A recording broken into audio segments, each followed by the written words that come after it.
Odmrla biomasa, v glavnem ljudje, ali pa na splošno mislim, da je to vsa odmrla organska masa.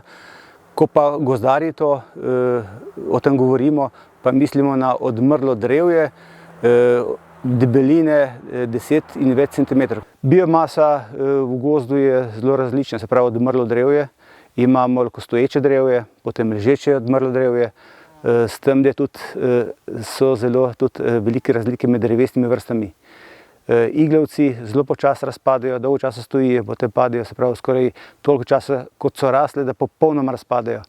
Tudi nekateri trdili, recimo hrast, kostajn, akacija, brest, ti zelo počasi razpadajo. Medtem ko pa buku, ki je najbolj številna vrsta pri nas, ta pa dokaj hitro razpade, isto mehki lisovci.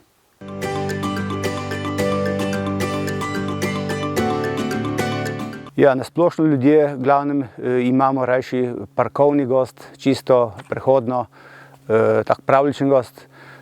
Narava je pač drugačna, tam je tudi odmrlo drevje, polomno drevje in če vidimo tak normalen gozd, je sestavni del tega gozda tudi odmrlo drevje, tudi kakšno ležeče drevje, stoječe drevje in če pa v smislu urejenega gozda, je pa to, da so gozdne vlake prehodne, pospravljene, tam ni vej, potem da na gozdnem mladju ni vej, potem iglavci, da so veje zložene v kupe, panji obeljeni, v tem smislu lahko govorimo o urejenem gozdu.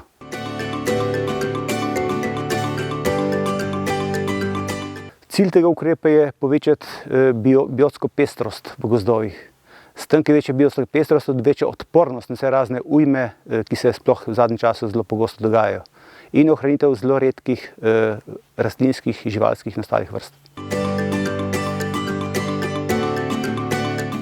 Sestavni del vsakega habitatnega tipa je tudi odmrlo drevje. Recimo pri nas so bili obsežni ilirski bukovi gozdovi in del tega je tudi odmrlo drevje.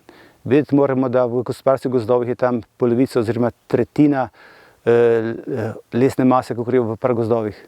Toliko mi odstranimo tega drevja in par procentov ne bi bilo tudi odmrle lesne mase. V teh odmrlih drevesih najdejo številne živalske, rastlinske vrste, glive, svoj primeren življenjski prostor. In med tem je ogromno zelo redkih in ogroženih vrst.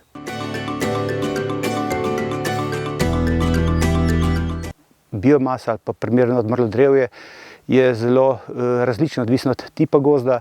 Glavnem pravilniku varstva gozdov določa tam okoli 3% ne bilo v gospodarskih gozdovih odmrle mase. Medtem ko v kakšnih pragozdnih ostankih, se pravi čisto naravnih gozdovih, je tega lahko tudi 1/3 odmrle mase v gozdovih, tako stoječe kot ležeče. Pri odmrlih drevesih je praviloma debelejše, kot je drevo, več vlog opravlja. Kajti debelejše drevje bolj ohranja tisto vlago, dalj časa ohranja vlago in tudi večje vrste lahko tukaj izdolbejo dupla. Recimo črna žolna, ki je velika kot siva vrana, lahko izdolbe duplo, medtem ko v tanjših je ta razpon bistveno manjši. Se pravi, uporaba tanjšega drevja je uporabila manj vrst.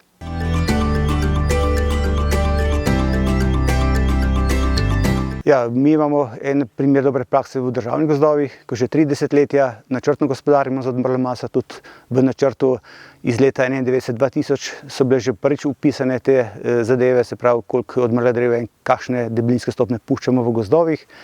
Odmrla drevesa, ko ostanejo v gozdu, se pravi ta odmrla biomasa, se dogovarjamo skupaj z Zavodom za gozdove. Načeloma naj bi bilo to približno 3%, v bistvu z vidika poslanstva zavoda, vendar v državnem gozdu bo tega precej več. Imamo tudi veliko ekocelic, mislim, da je cirka 4000 hektarov v slovenskih državnih gozdovih. Od tega smo kot primer v letu 2022 imeli 13 000 kubikov odmrle mase. Prilagoditve so take, da Zavod za gozdove označuje ta odmrla drevesa, katera naši izvajalci pustijo v gozdu. Da bi imeli kakšne težave zaradi tega, ne. Skupaj smo tudi v bistvu izločili te ekocelice, katere so manj zanimive za gospodarjenje in znotraj teh ekocelic pač ni ukrepa in tam je tudi največ te odmrle mase.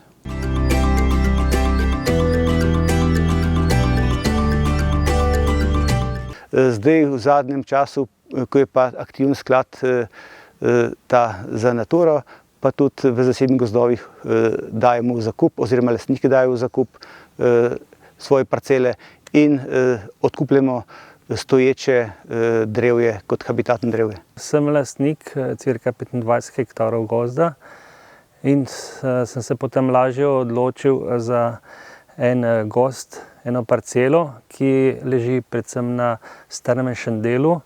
Ta gozd ni bil sekan že 50 let, ker je bil težko dostopen in je, kot sem rekel, strm.